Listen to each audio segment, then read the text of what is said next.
livro de 1 Pedro. 1 Pedro, capítulo 1. Nós estamos começando uma campanha hoje sobre santidade. Amém? Fala para os seus irmãos. Santidade. Livro de 1 Pedro, no capítulo 1. 1 Pedro 1.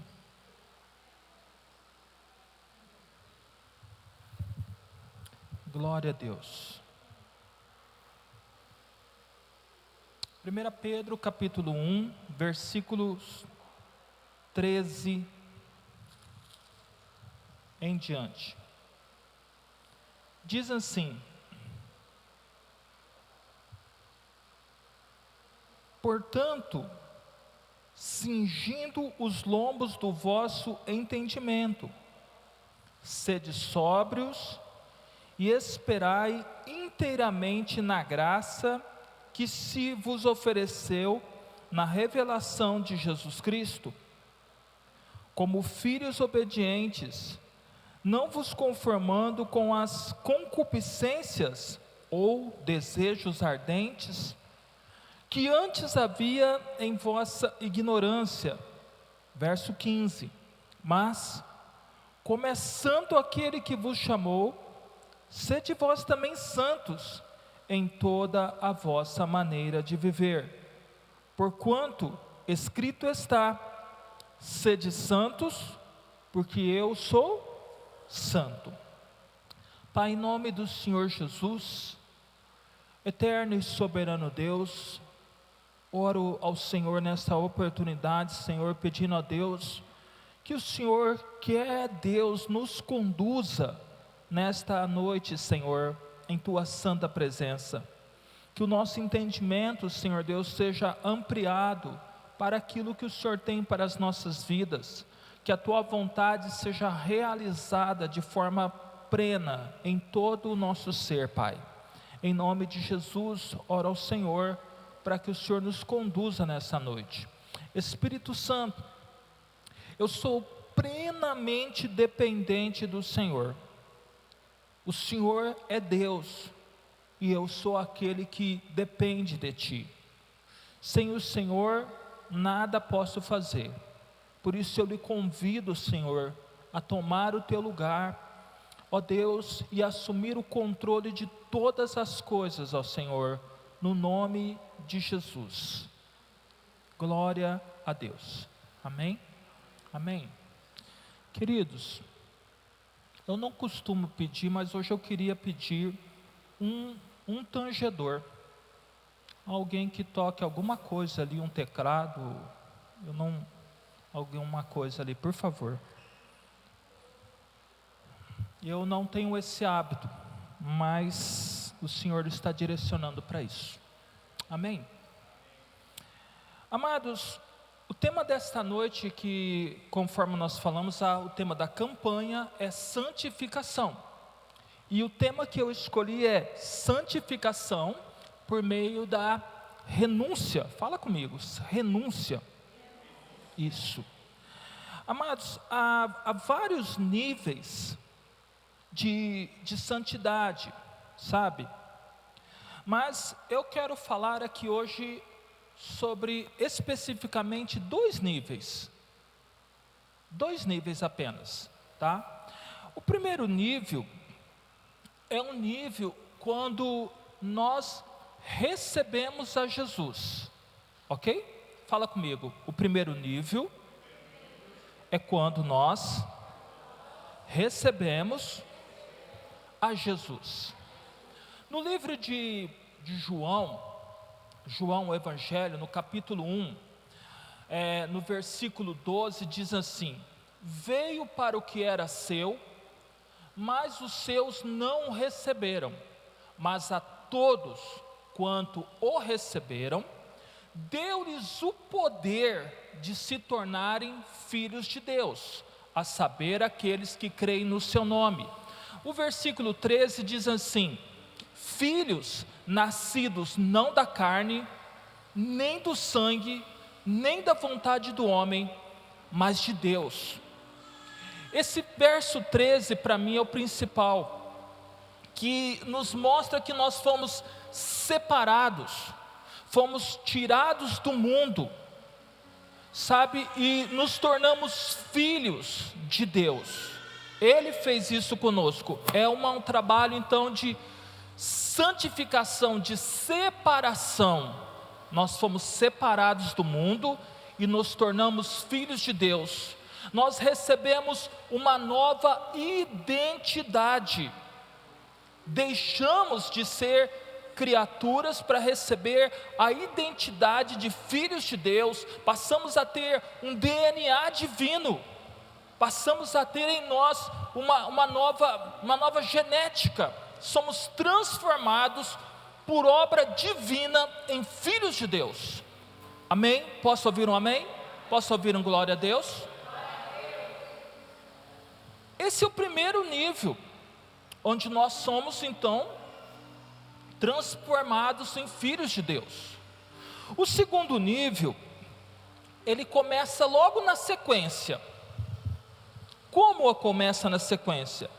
É quando o Espírito Santo, ele começa a trabalhar em nós, nos convencendo, nos chamando ao arrependimento. Pastor, por que isso acontece? Eu vou lhe explicar. Porque nós recebemos ao Senhor Jesus por vários motivos.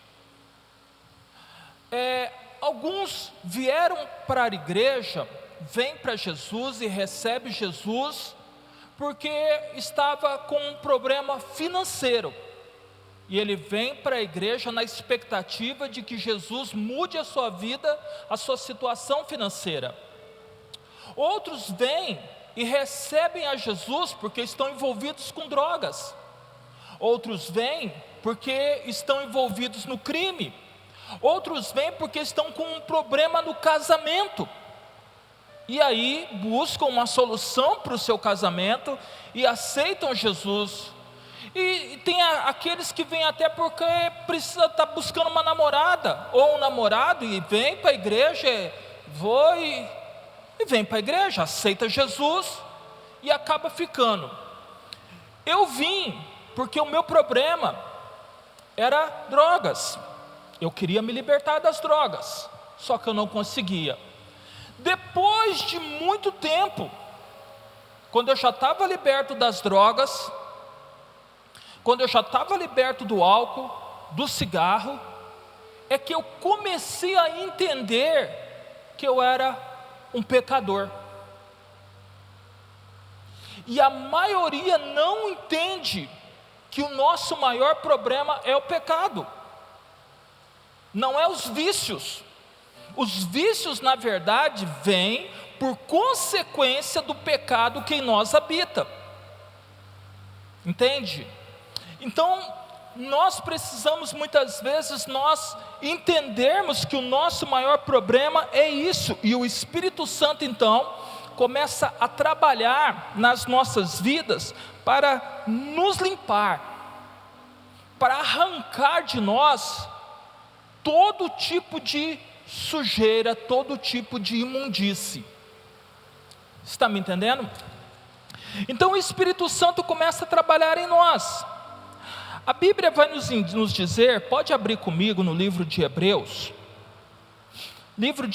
capítulo 4.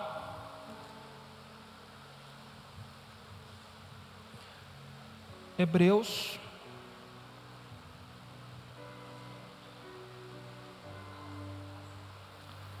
4.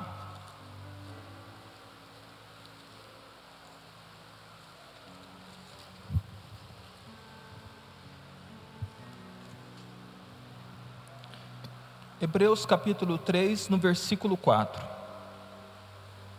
Diz assim: porque toda casa é edificada por alguém, mas o que edificou todas as coisas é Deus. Imagine que você é um terreno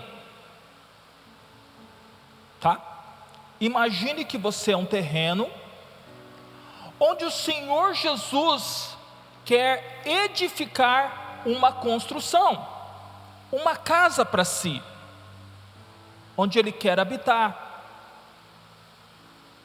E o Espírito Santo precisa remover primeiro aquela sujeira que está ali, para que depois do terreno limpo, que é você, possa começar a haver uma edificação. Amém? Uma construção. A Bíblia vai nos dizer, no livro de João capítulo 14, põe para mim aqui na tela, se puder, João 14, versículos 21 até o 24.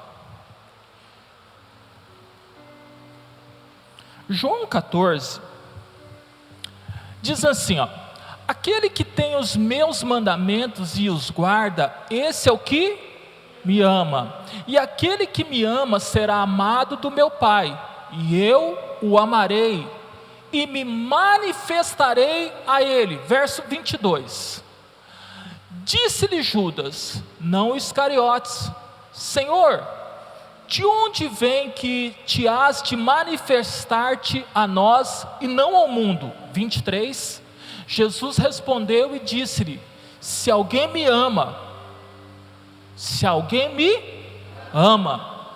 guardará a minha palavra, e meu Pai o amará, e viremos para ele, e faremos nele morada. Faremos nele morada. Pode pôr o verso 24 também. No verso 24, aí desse texto diz: quem não me ama, não guarda as minhas palavras. Amados, aqui nós começamos a entender que muitas vezes o que acontece? Jesus está querendo edificar a nossa vida, trabalhar na nossa vida. O Espírito Santo quer nos levar ao arrependimento, a uma mudança de mente, a uma transformação de vida. Enquanto isso, nós temos o diabo que procura nos levar ao pecado, querendo jogar lixo em nós, jogar o seu lixo em nós. Ou seja, o que o diabo faz? Muitas vezes ele tem um caminho onde ele acessava a sua vida. O que ele procura fazer de novo? Ele procura vir por aquele mesmo caminho, para que ele possa ter acesso à sua vida. Se o seu problema era prostituição, ele vai tentar você nessa área. O seu problema era vício, ele vai procurar levar você de volta a essa área. O seu problema era imoralidade, era roubo, ele vai procurar levar você de volta aonde você estava, para que ele possa ter acesso à sua vida. E infelizmente, tem gente que faz mau uso do livre-arbítrio que tem, né? E não rejeita o pecado, mas ele trata o pecado como algo normal. Ao invés de lutar contra o pecado, ele aceita o pecado como algo normal na sua vida. Exemplo: há pessoas que agem por meio da cobiça, não pode ver um rabo de saia ou vice-versa. E alguns ainda se gabam dizendo: não, mas eu sou homem, se justifica. Sim ou não? Tem aqueles que é um maledizente.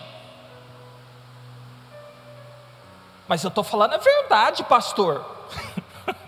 Conhece gente assim?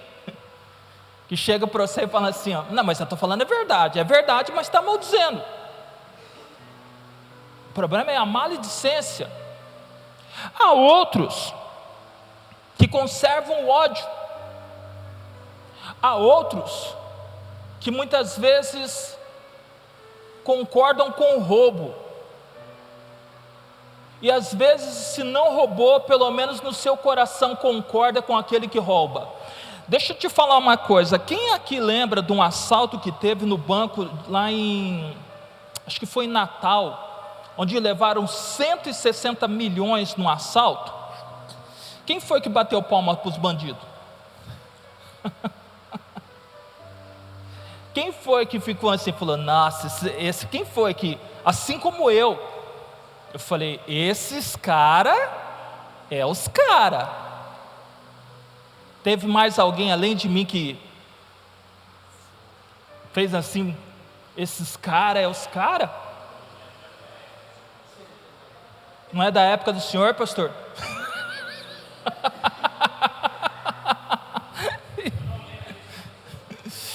Pois eu me lembro. Amados, sabe o que acontece? Às vezes nós não fizemos, mas ouça, no nosso coração nós aprovamos o que os homens fizeram e que Deus disse que não era para fazer. Você entende o problema? Deus falou não faça, e nós pegamos e aprovamos o erro dos outros e damos o nosso aval, o nosso positivo, e às vezes até admiramos, como foi no caso dessas pessoas, que muita gente ficou admirado com isso. E isso acontece, amados, muitas vezes por influência de filmes. Quem aqui já torceu para o bandido? Quem aqui já em novela torceu para aquela traição que estava para... Sim ou não? Influência de novelas, influência de filmes, influência de muitas coisas que nos levam a ter um pecado no nosso coração. E nós precisamos entender e vigiar. Ouça, o Senhor Jesus disse assim, olha, vigiai e orai. Ele não disse orai e vigiai, ele disse vigiai e orai. Primeiro você vigia, presta atenção o que está passando na tua mente, no teu coração, vê se aquilo que está no seu coração está correto, ou se você já precisa chegar-se diante de Deus e pedir perdão por aquilo que está no teu coração. Porque muitas vezes o que está no teu coração é o que está te contaminando e o que está dando acesso aos demônios na tua vida. Abra comigo no livro de Mateus, Mateus capítulo 12, no versículo 22. Mateus 12, 22. Mateus capítulo 12, no versículo 22, está escrito assim: trouxeram-lhe então um endemoniado, cego e mudo, e de tal modo o curou que o cego e o mudo falava e via, e toda a multidão se admirava e dizia: não é este o filho de Davi? Mas os fariseus, ouvindo isto, diziam: este não expulsa os demônios, senão por Beelzebu, príncipe dos demônios. Jesus, porém, conhecendo os seus pensamentos,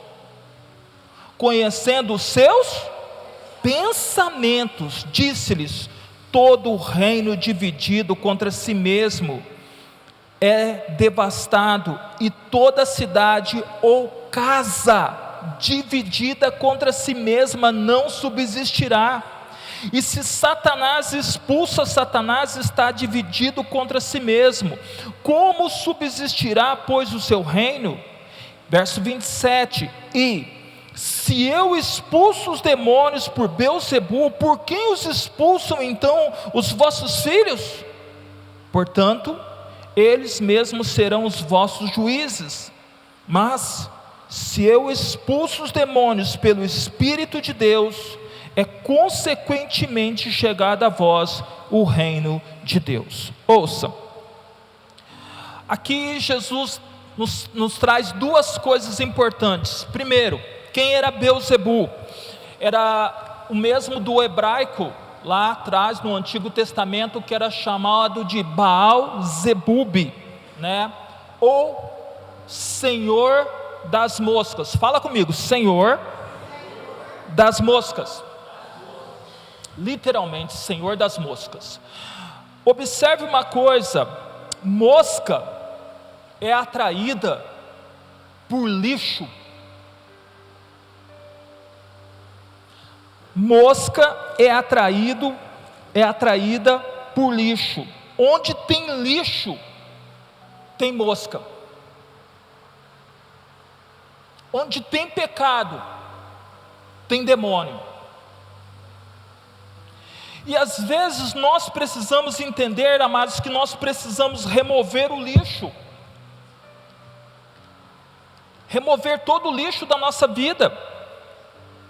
Às vezes nós fazemos aquela situação de aceitar coisas como normal, e não é normal. E você precisa, exatamente como numa casa, arrancar o lixo para fora. Imagine a tua casa, ou uma outra casa.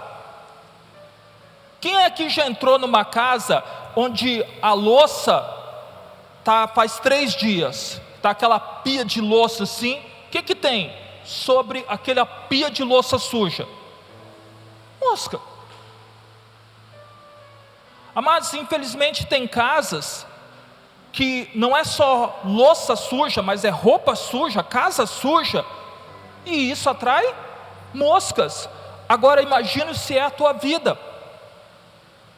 Imagine a tua vida. Muitas vezes você faz o quê?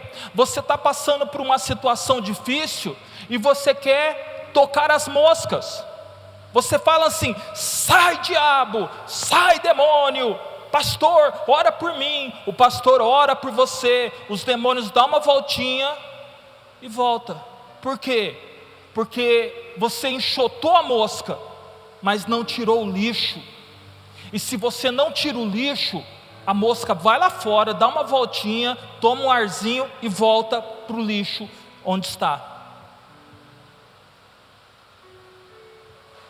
Tem que tirar o lixo para fora. Segunda coisa, Jesus fala assim, que uma casa dividida. Tem crente que é como uma casa dividida. Ele quer Deus, ele quer a bênção, ele quer milagre, mas ele também gosta do pecado. Ele também se sente confortável quando está numa situação.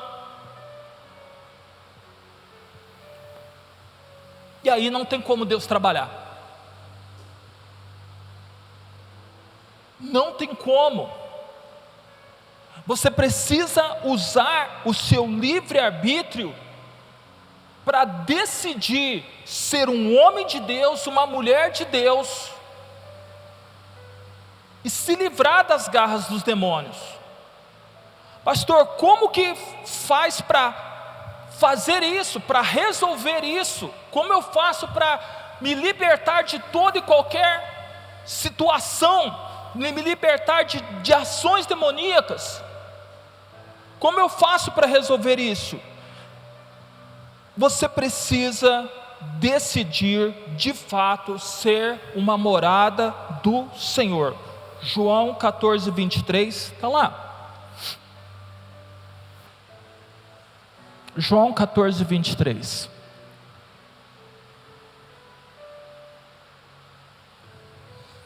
João 14, 23. Chegou? Não. Chegou. Jesus respondeu e disse-lhe: se alguém me ama, guardará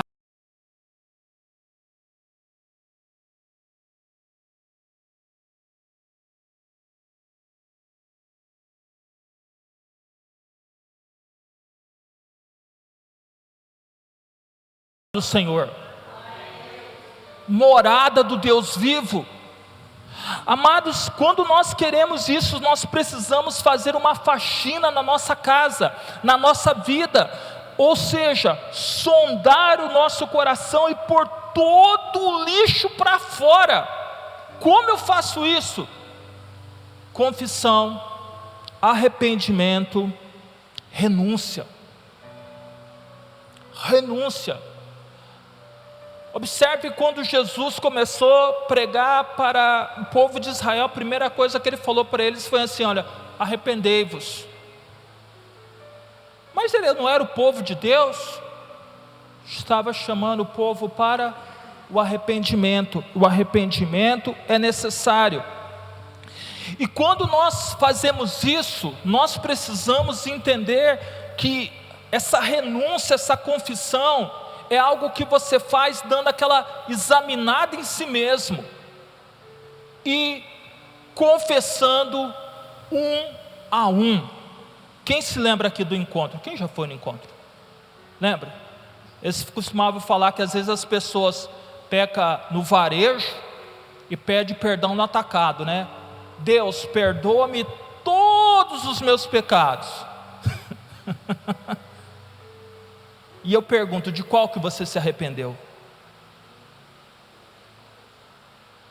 De qual que você se lembra que você sente vergonha? De qual que você lembra que você sente tristeza por ter agido daquela forma? Amados, eu já vi pessoas que contam do passado dela com orgulho.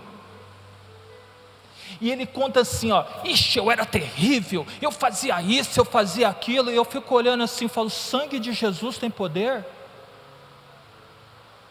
Devia ter vergonha e não se sentir orgulho de contar coisas imundas que praticou. Sim ou não? Mas eu já vi pessoas assim, que estão contando do passado delas como se fosse algo glorioso, e é algo vergonhoso e não glorioso. Então como que a gente faz? Nós precisamos confessar um a um. Quem quer ser habitação do Senhor, diz amém. Amém. Peça para o Espírito Santo te ajudar. Há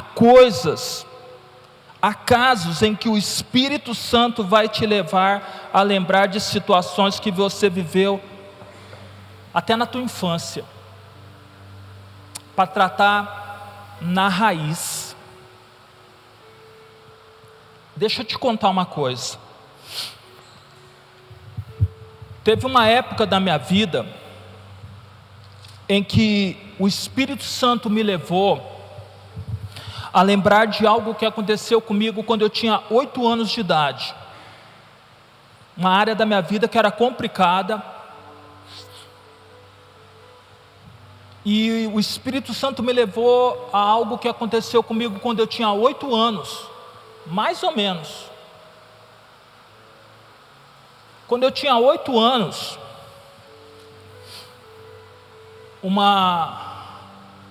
já jovenzinha de uns 12 a 13 anos, me convidou literalmente para ter relação sexual com ela, com 8 anos.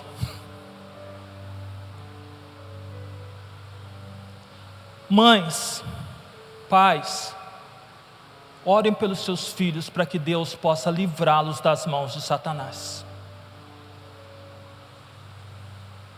Quando eu tinha uns 9, 10 anos, aconteceu a mesma coisa com uma mulher casada.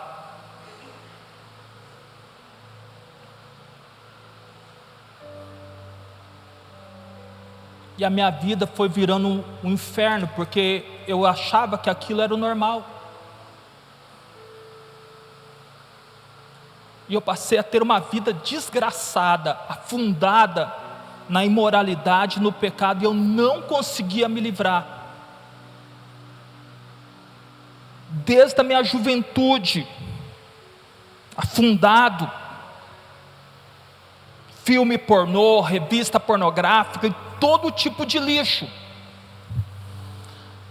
Aí você ora e vem para a igreja. Como eu falei para vocês, eu vim para a igreja porque eu achava que meu problema era droga. E aí Deus começou a tratar na minha vida. Mas tinha essa área da minha vida que eu lutei muito tempo, e eu pedi oração, e orei, e nada, sabe, passava um tempo, aquelas lembranças vinham de novo, até que um dia eu orei e falei: Espírito Santo, dá um jeito. E o Espírito Santo me levou a aquele dia, na sala da minha casa, onde eu tive o primeiro problema na minha vida, e eu comecei a orar, conforme o Espírito Santo estava me dirigindo. Eu falei: Senhor, coloca o teu sangue entre eu e essa pessoa. Eu falei o nome dela, porque eu me lembro até hoje do nome dela. Coloca o teu sangue entre eu e ela. Coloca uma porta entre eu e essa mulher, e sela essa porta com teu sangue, que essa porta seja trancada, e eu agora pego as chaves, entrego nas tuas mãos, Jesus. E isso foi um processo que não só com aquela, mas com cada situação que eu fui lembrando. Amados, eu passei horas confessando o pecado dessa área de imoralidade, da qual eu não conseguia me libertar, horas ajoelhado, pedindo perdão, orando e confessando e repetindo a mesma coisa: coloca o teu sangue entre eu e esta, teu sangue entre eu e esta. Fui dizendo os nomes que eu lembrava, até eu chegar, até eu trazer à minha memória o dia em que eu comecei a namorar com a minha esposa e que eu casei com ela. Ou seja, até quando eu respirei e não tinha mais nada. Não tinha mais nada. Isso aconteceu nessa área de prostituição, mas aconteceu na área também onde eu prejudiquei pessoas com questão financeira. O Senhor me trouxe, fez eu fazer, eu fui lembrando pessoas: Senhor, essa pessoa aqui eu dei um cheque para ela, mas o cheque era problema, essa aqui eu enganei essa pessoa que eu prejudiquei, me perdoa, coloca o teu sangue entre eu e essa pessoa, porque eu prejudiquei essa pessoa. Arrependimento. Por que às vezes a tua vida financeira não rompe? Às vezes, querido, você precisa arrancar o lixo daí de dentro. Às vezes eu olho para pessoas que enganaram os outros financeiramente, e eles não se arrependem, não sentem vergonha. Eles ainda acham assim: não, mas eu era esperto, hein? Não, você não era esperto, você era um idiota. E o diabo ainda continua tendo acesso à tua vida por causa de coisas que você fez e não se arrependeu. Pastor, mas a gente, quando aceita Jesus, não é uma nova criatura? É, filho. Você é filho de Deus. Só que o Espírito Santo quer te levar ao arrependimento, a uma transformação de vida, porque Deus quer fazer habitar em você. E o Espírito Santo de Deus não habita num templo imundo, numa casa imunda. Nem você. Crente realmente não habita numa casa imunda. Se nem você tem prazer, você acha que aquele que é santo vai querer habitar num templo imundo? Limpa o teu coração. Aquilo que o Espírito Santo te trouxer à memória, confessa, fala o nome da pessoa e pede para o Senhor colocar o sangue dele entre você e essa situação que você viveu, que te machuca, que te fere. Acaba com isso. Tira o lixo, para que Deus possa ter liberdade para trabalhar na sua vida. Faça isso. Arrependimento, confissão, renúncia. Deixa Deus tratar na tua vida, um a um. Ah, pastor, mas eu passei muitas horas. Querido, nesse caso com mulheres, eu passei horas. Depois eu procurei um pastor amigo meu, orei com ele, expliquei a situação com ele. Por quê? A palavra diz assim, ó: confessai os vossos pecados uns aos outros para que sejais perdoados, para que sejais livres. Às vezes você não precisa procurar um pastor, mas pelo menos uma pessoa amiga que não seja um linguarudo fofoqueiro, tá? Conversa com crente. Se for pastor, melhor. Se você não for uma coisa que você não pode conversar com o pastor, pelo menos alguém crente que esteja do teu lado, que vai orar com você. Sabe, o que você está fazendo com isso? Você está pegando as coisas que estão dentro e estão trazendo para a luz. E quando você traz a luz, as trevas têm que sair. Entende? Traz a luz, confessa, seja livre. Abre o teu coração, receba o perdão de Deus, porque Deus quer que você tenha uma vida em santidade. Amém, queridos? Amém? Estou dentro do horário. Glória a Deus. Essa é a palavra que eu queria trazer para os irmãos.